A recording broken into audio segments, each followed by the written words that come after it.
জনাব শাহাবুদ্দিন এবং শিরিন শারমিন চৌধুরী দুজনকে আমি বলে দিলাম ইন্না লিল্লাহি ওয়া ইন্না ইলাইহি রাজিউন।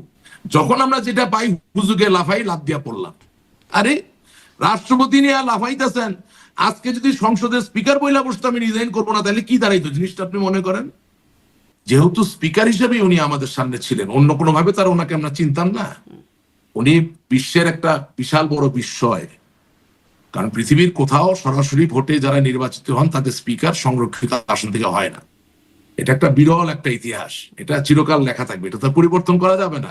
আপনাদের আমলের রাষ্ট্রপতি এখন আপনাদেরকে মানে আপনাদের আমলকে ফ্যাসিস্ট আমল বলছে, এটা আপনাদের জন্য আসলে কেমন বার্তা? আচ্ছা, বঙ্গবন্ধু কন্যা জননেত্রী শেখ হাসিনা দিল্লিতে চলে যাওয়ার পরে 3টা ফাংশনাল সাংবিধানিক পদ ছিল।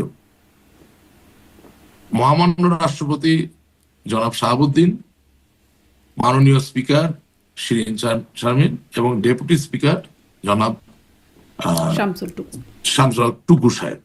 ঠিক আছে, এখন আমি প্রথমেই বলি জনাব শাহাবুদ্দিন এবং শিরিন শারমিন চৌধুরী দুজনকে আমি বলে দিলাম ইন্না লিল্লাহি ওয়া ইন্না ইলাইহি রাজিউন। বুঝলেন? এখন আপনি প্রশ্ন করতে পারেন যে কেন? রাজনৈতিক ব্যক্তি যখন রাজনৈতিক কাজে আসে না, তখন তার ইন্না লিল্লাহি ওয়া ইন্না ইলাইহি রাজিউন বলা ছাড়া আর কিছু থাকে না।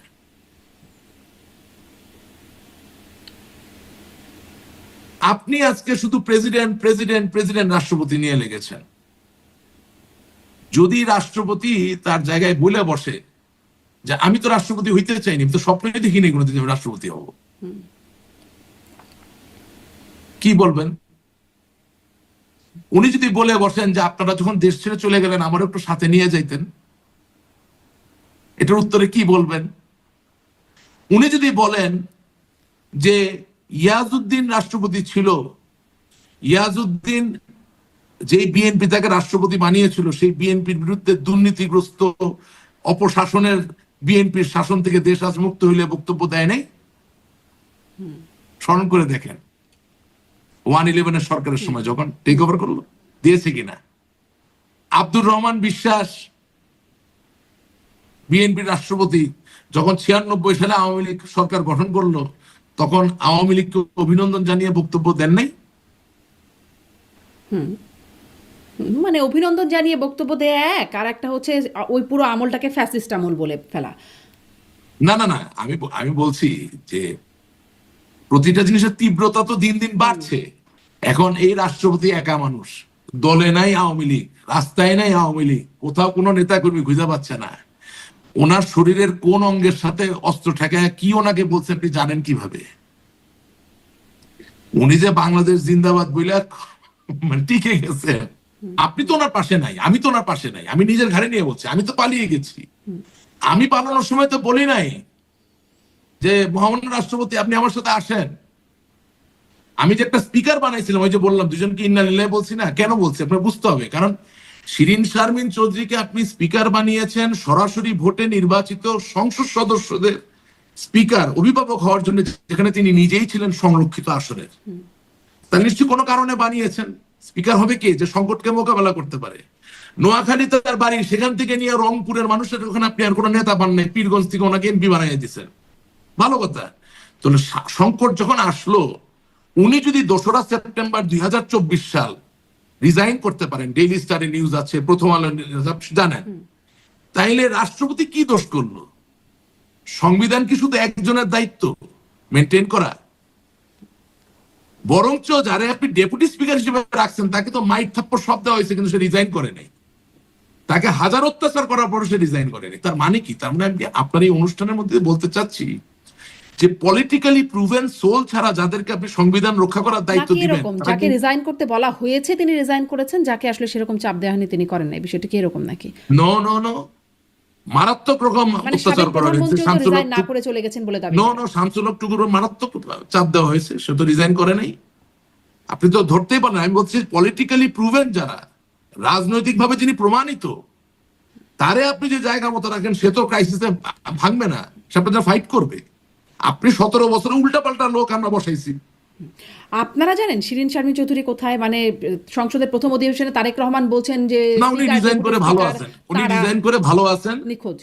প্রবলেমটা হচ্ছে যে উনি রিজাইন করছেন সেই বিষয়ে আওয়ামী লীগের নেতা কর্মীদের কোনো রিয়াকশন নাই। যখন আমরা যেটা পাই হুজুগে লাফাই লাফ দিয়া পড়লাম।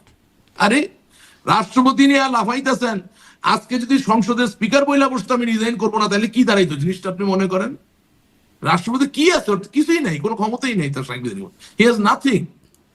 তো সাংবিধানিক পদে যারা আছেন তারা তো একটা গ্রুপে অন্তর্গত, তারা একটা নিবিড় সম্পর্ক স্থাপন করে একসাথে কাজ করার কথা। এই সাংবিধানিক পদধারী ব্যক্তিরা প্রধানমন্ত্রী চলে যাওয়ার পরে কি হবে সংবিধানে তো লেখা নাই। সেই সময় তারা যদি আগেই একজন রিজাইন করে ফেলে, তাহলে আরেকজনের কাছ থেকে কি আশা করতেছেন আপনি? আমি পদ দিতে পারি বললেই পদ দিলাম। স্পষ্ট। দেখেন, রাশেক রহমান আপনাকে সেনা ধন্যবাদ। প্রধান আপনার শেষ লাইনটা ছিল, কি? বিমান বাহিনী প্রধান আপনার ছিল, নৌবাহিনী প্রধান আপনার ছিল, রাষ্ট্রপতি শাহাবুদ্দিন আপনার ছিল, স্পিকার শিরিন শারমিন আপনার ছিল। আরে বাপরে বাপ, কোনটা আপনার ছিল না? অথচ আপনি এখনো বলতেছেন চক্রান্ত, ষড়যন্ত্র, চক্রান্ত। তো এর থেকে বেশি সুবিধার খেলার সুযোগ আপনারা কে দেয় দুনিয়ায়? সবই তো আপনার ছিল। তো তাইলে চক্রান্ত পারলেন না কেন? হলো না কেন? আপনার সালমান এফ রহমান ছিল একজন বিশিষ্ট শিল্পপতি, ব্যবসায়ী। তিনি সংসদে জয় বাংলার কি বলে এটা যে জাতীয় স্লোগান হওয়ার কথা, মানে তোফায়েল সাহেব বলতে পারে নাই, সুরঞ্জিত সেনগুপ্ত সাহেব বলতে পারে নাই, আমির হোসেন আমু সাহেব বলতে পারে নাই, মানে যারা আসলে জয় বাংলার আন্দোলনে ছিল আর কি, বুঝলেন না? হ্যাঁ, বা মনে করেন জাতীয় চার নেতার কোন সন্তান সৈয়দ আশরাফ সাহেব বলতে পারেন নাই, তার কন্যারা বলতে পারেন নাই। হ্যাঁ, কিন্তু সালমান এফ রহমান সাহেব জয় বাংলার কথা বলছে সংসদে, এটা জাতীয় স্লোগান করা দরকার, উনি এই প্রস্তাব এনেছেন। তো রাজনীতি কোথায় ছিল বুঝতে হবে জিনিসটা। এখন আমি জয় বাংলা নিয়ে খুব কান্নাকাটি করতেছি, তো এটা ঠিক করতে তো একটু সময় লাগবে। জি, শেষ। যেহেতু স্পিকার হিসেবে উনি আমাদের সামনে ছিলেন, অন্য কোনো ভাবে তার ওনাকে আমরা চিনতাম না। উনি বিশ্বের একটা বিশাল বড় বিস্ময়, কারণ পৃথিবীর কোথাও সরাসরি ভোটে যারা নির্বাচিত হন তাদের স্পিকার সংরক্ষিত আসন থেকে হয় না। এটা একটা বিরল একটা ইতিহাস, এটা চিরকাল লেখা থাকবে, এটা তো পরিবর্তন করা যাবে না। সেই জায়গা থেকে আমি সবসময় ওনাকে সমীহ করতাম, সম্মান করতাম। আমি ভাবতাম যে নিশ্চয়ই ওনার ভিতরে নিহিত কোনো একটা শক্তি আছে যেটা আমরা জানি না, যেটার মাধ্যমে দল কখনো বিপদে পড়লে, দেশ কখনো বিপদে পড়লে হয়তোবা আমরা এটার সুবিধা পাবো আর কি, উনি হয়তোবা ঘুরে দাঁড়াবেন। কিন্তু 2রা সেপ্টেম্বর 2024 সালে যখন তিনি রিজাইন করে বসলেন, এবং রিজাইন করার পরে এমন হতে পারে যে বন্দুক ধরে রিজাইন করানো হয়েছে, তাহলে আওয়ামী লীগের অফিসিয়াল পেজ থেকে বলা যেতে পারতো যে শিরিন শারমিন চৌধুরীকে অস্ত্রের মুখে রিজাইন করানো হয়েছে, অথবা আওয়ামী লীগের পেজ থেকে বলা হতো যে ওনাকে বিষ খাওয়াবে বলে হ্যামলকের ভয় দেখিয়ে সক্রেটিসের মতো রিজাইন করানো হয়েছে, অথবা বলতে পারতো যে ওনার কোনো সন্তান বা ওনার কোনো স্বামীকে ক্ষতিগ্রস্ত করবে এই ধরনের ভয় বা ব্ল্যাকমেইল দেখিয়ে রিজাইন করানো হয়েছে। এই ধরনের কোনো বক্তব্য তো আমরা পাই নাই। সুতরাং যখন আপনি শাহাবুদ্দিনের যখন হ্যাঁ বলা যাবে না, আওয়ামী লীগ বলতে পারতো, ওনার তো বলার দরকার নেই। আওয়ামী লীগ যেটা এখন বলে চক্রান্ত হয়েছে বলতে পারতো না, থার্ড পার্টি হিসেবে বলতে পারেন তো আপনি, সেটাও তো আপনি বলেন নাই। আপনি এখন শাহাবুদ্দিন চুপ্পুকে নিয়ে লাগছেন, আরে ভাই ও তো ইন্নালিল্লাহি রাজিউন, তারই নিয়ে কথা বলে লাভটা কি? সে বাংলাদেশ জিন্দাবাদ বললে কি আর আমারে ফ্যাসিস্ট বললে কি? ওর হাতে তার কলমও নাই, ক্ষমতাও নেই। যার হাতে ক্ষমতা তারাই আমাকে ফ্যাসিস্ট বলতেছে। আমাকে জনগণকে সাথে নিয়ে প্রমাণ করতে হবে আমি ফ্যাসিস্ট কি ফ্যাসিস্ট না। তা আপনি শাহাবুদ্দিনের নিয়ে আলাপ করেন, কেন করেন? নিশ্চয়ই ভালো কিছুর আসার জন্য। তাহলে আপনি শাহাবুদ্দিনকে নিয়ে যদি আলাপ করেন, তাহলে শাহাবুদ্দিনের আগে যে শিরিন ছিল তাকে নিয়ে আলাপ করবেন না? সে যে ইন্নালিল্লাহি ওয়া ইন্নাইহি রাজিউন নিজে নিজে হয়ে গেল, সেটা নিয়ে কথা বলবেন না? তাহলে তো ওনাকে উদাহরণ হিসেবে নিলে আওয়ামী লীগের এখনো অনেক পদধারী লোক বাংলাদেশে আছেন, আক্রান্ত অবস্থায় আছেন না? তারা কি সবাই পদত্যাগ করবেন তাহলে?